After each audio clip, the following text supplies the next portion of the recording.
Menurut cerita, rumah itu terdapat makhluk yang tak kasat mata. Bahkan disebutkan ART dan istri pemilik rumah saat ini pernah mendapat gangguan yang tak wajar. Sekitar 10 meter dari gerbang, pandangan langsung tertuju ke bekas garasi yang tak memiliki pintu. Garasi yang sedikit tergenang itu tampak berantakan oleh besi-besi bekas yang menempel pada dinding barat garasi itu.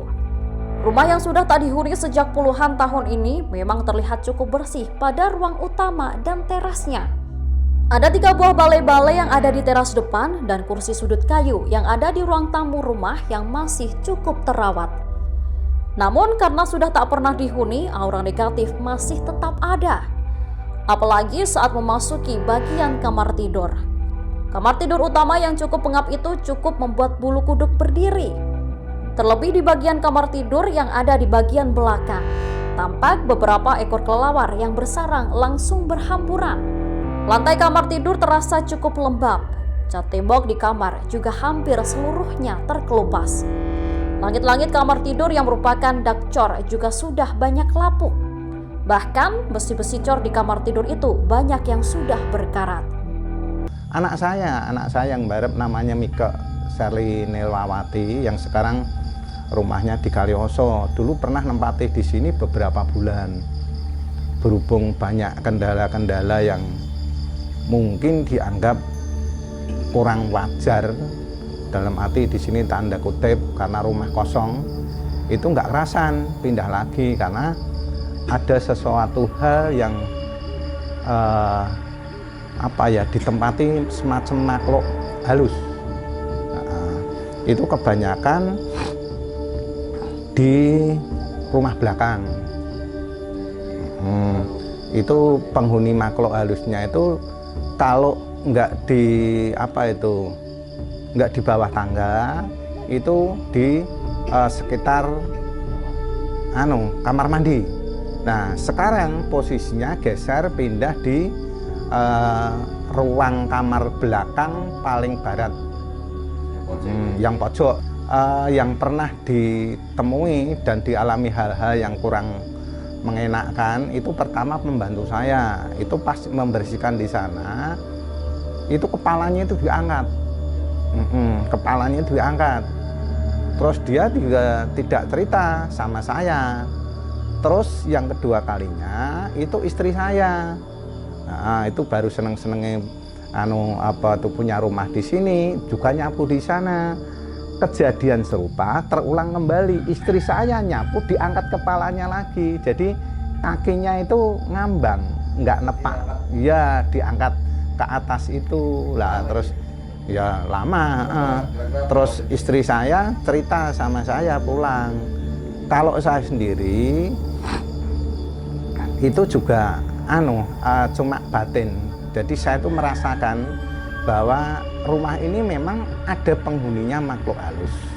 Ada beberapa titik. Yang pertama di kamar belakang, terus kemudian ruangan tengah ini. Ini kadang munculnya itu pas maghrib. Itu laki-laki tua. Kalau yang belakang tadi? Kalau belakang itu anak kecil-kecil 2 ya. Anak kecil-kecil 2. Itu kadang-kadang kalau cucu saya kesini waktu masih kecil itu dia cerita katanya punya temen, punya temen main di belakang. Kalau sekarang itu ada lagi tapi bapak-bapak nggak nakal, katanya dia mau nunggu rumah ini dan dia tidak akan mengganggu keluarga. Ya memang pernah saya jawab kalau mau ikut di sini ya monggo, tapi jangan mengganggu keluarga kami. Dia akan mengganggu orang yang nakal berbuat jahat di rumah ini. Misalkan kamu mau bertindak atau mencuri, mengambil sesuatu, pasti dia akan muncul. Nah, terus kemudian kalau di halaman itu pas di belakang, pas di depan itu halaman. Itu cerita dari yang punya rumah dulu, itu cerita ke saya. Itu dia minta izin ke saya. Dia mau nyekar di sana karena pada waktu nempati rumah ini dulu dia pernah keguguran dan janinnya dikubur di depan itu dan tidak pernah dirawat, sehingga dia muncul menjadi makhluk yang besar kayak manusia biasa. Dia setiap malam itu selalu menemui ibunya itu, sehingga ibunya yang dari Solo ngomong terus terang ke saya, minta izin untuk nyekar. Nah, setelah disekar itu sampai sekarang alhamdulillah tidak ada suatu masalah. Cuman kalau yang di pohon Kamboja yang tua itu kan ada patung yang megang tangannya itu ya, di kepala itu, tangannya di atas kepala. Di situ ada penghuninya seorang ibu setengah baya. Dia pakai konde, dia pakai jari.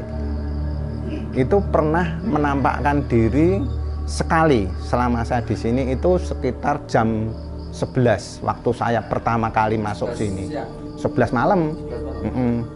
Setengah 11 pas saya di sini kan tak kasih jualan tanaman banyak itu. Lah waktu saya seneng-senengnya ngerawat, saya ketiduran di sana. Ya itu cuma saya dijawil itu.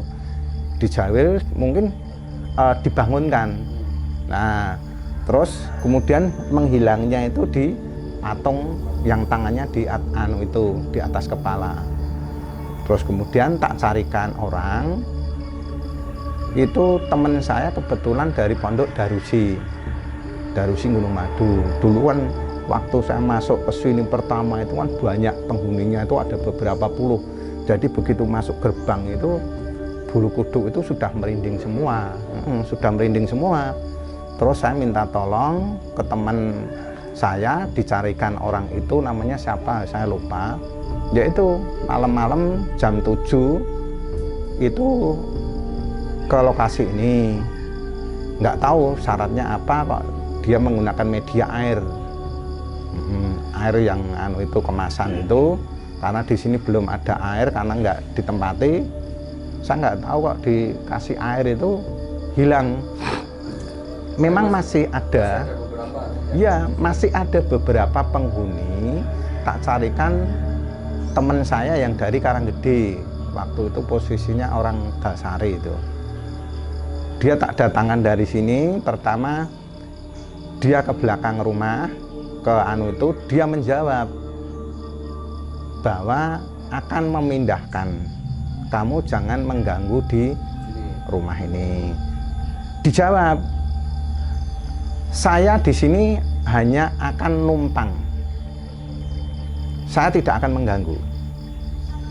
Itu akhirnya tidak jadi dipindah. Alatnya pun sekarang masih ada, tak simpen di sini.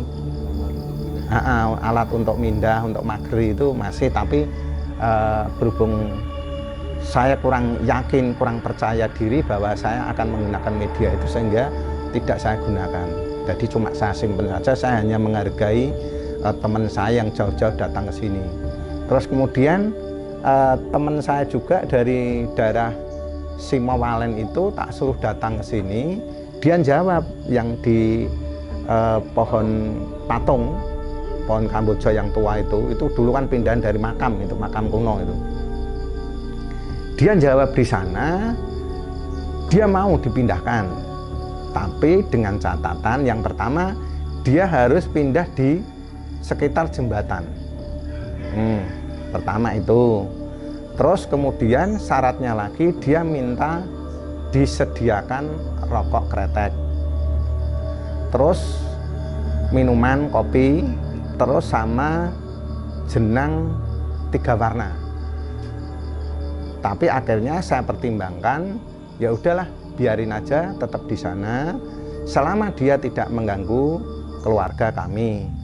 Kalau nanti kami khawatirkan dia dipindah atau digeser ke tempat lain, khususnya di jembatan, dia akan mengganggu pejalan. Nah itu yang membahayakan di situ. Makanya saya pertimbangkan, ya udah biarin kamu ikut di sini selama tidak mengganggu. Terima kasih sudah nonton. Jangan lupa like, subscribe, dan share ya.